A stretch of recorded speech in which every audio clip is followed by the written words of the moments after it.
अभी कुछ दिन पहले की बात है, एक स्पेशल प्रोसीजर हमारे पास आया।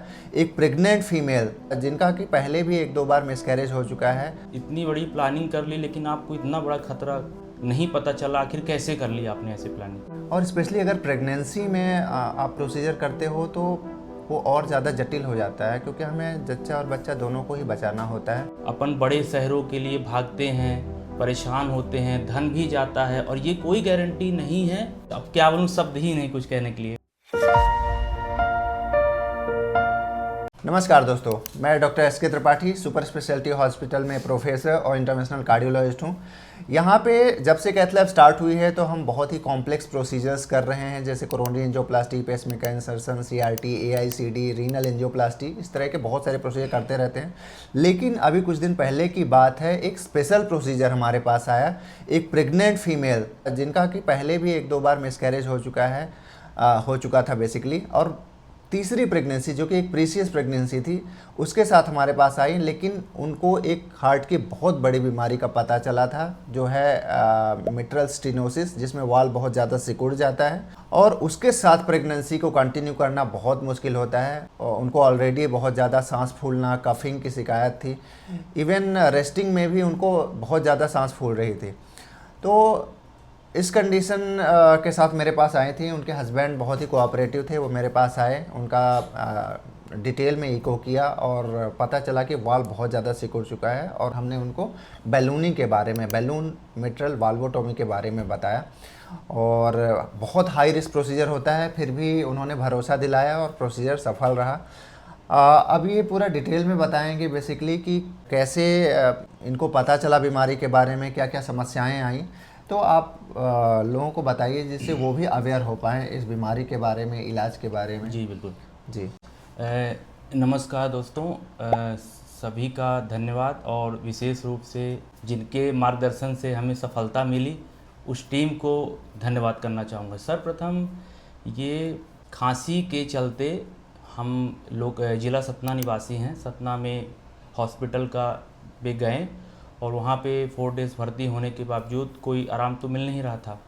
इसके बावजूद वहाँ एक लास्ट में सारे टेस्ट होने के बाद एक जांच हुई इको की जांच रिपोर्ट आने के बाद वहाँ जब यह पता चला कि उनका ये कहना था कि ये इतनी बड़ी प्लानिंग कर ली लेकिन आपको इतना बड़ा खतरा नहीं पता चला, आखिर कैसे कर ली आपने ऐसी प्लानिंग? तो अब हमें तो पता नहीं था, तो अब इस विषय पे क्या कहें। तो अब वहाँ इसका इलाज प्रॉपर था नहीं, तो वहाँ के वरिष्ठों जो मार्गदर्शन दिया, अब वहाँ तो इलाज होता नहीं था इसका। तो वहाँ वरिष्ठ ने जो मार्गदर्शन दिया कि सुपर स्पेशलिस्ट में डॉक्टर एस के त्रिपाठी सर के मार्गदर्शन में हम यहाँ आए और सर ने बहुत अच्छे से ट्रीट किया। सर का इतना बढ़िया मार्गदर्शन, शुरू से उन्हें सारी प्रोसेस सर ने शुरू से की। सर ने ईसीजी किया, इको कराया, उन्होंने देखा कि बहुत ज़्यादा वाल्व सिकुड़ थी, इसमें यहाँ तक कि जान तक का खतरा था। फिर भी सर ने अच्छे से ट्रीट किया हमें और बहुत अच्छा मार्गदर्शन दिया। सर ने भरोसा दिलाया, हमें भी पूर्ण विश्वास था कि सर ज़रूर सफल होंगे, क्योंकि सर के विषय में पहले भी बहुत कुछ अच्छी पॉजिटिविटी मिली थी। अंततः यही हुआ, सर जंग जीत गए, हम भी जीते। और ये विंध्य के लिए बहुत अच्छी बात है कि अपन बड़े शहरों के लिए भागते हैं, परेशान होते हैं, धन भी जाता है और ये कोई गारंटी नहीं है कि हमारा पेशेंट बचता है या नहीं बचता। मतलब हम कुल मिला के ये कह लें हर तरह से बर्बाद। तो अगर हमारे डॉक्टर एस के त्रिपाठी सर जैसे डॉक्टर्स आ जाएं तो शायद है कि मर रहे व्यक्ति भी जीवन दान एक अच्छा पा सकते हैं। बस इतना ही कहना चाहूँगा, सर को स्पेशल धन्यवाद कहना चाहूँगा। सर का बहुत अच्छा मार्गदर्शन, बहुत अच्छा ट्रीटमेंट। सर अत्यधिक ऊंचाइयों पे जाएं, सर्वश्रेष्ठ पदों पे बैठें, मेरा यही है आप लोग से कहना। धन्यवाद टीम, सब संपर्क में रहें सर से। अगर इस तरह कोई भी समस्या आती है तो मैं सारे देशवासियों से लेकर विंध्य की धरा की समस्त जनता से यही कहूँगा कि इस तरह की समस्या जिस भी किसी को लक्षण समझ में आए तो फ़ौरन सर से मार्गदर्शन लें। सर का बहुत अच्छा रिस्पॉन्स रहता है और सब कुछ, अब क्या बोलूँ, शब्द ही नहीं कुछ कहने के लिए। Sir is the best. तो थैंक यू आपको, आपने इतने बड़े बड़े वर्ड से मुझे नवाजा। बेसिकली मैं कार्डियोलॉजिस्ट हूँ और इस तरह के कॉम्प्लेक्स प्रोसीजर्स करता रहता हूँ। मेरे लिए भी एक बड़ा प्रोसीजर ही ये था।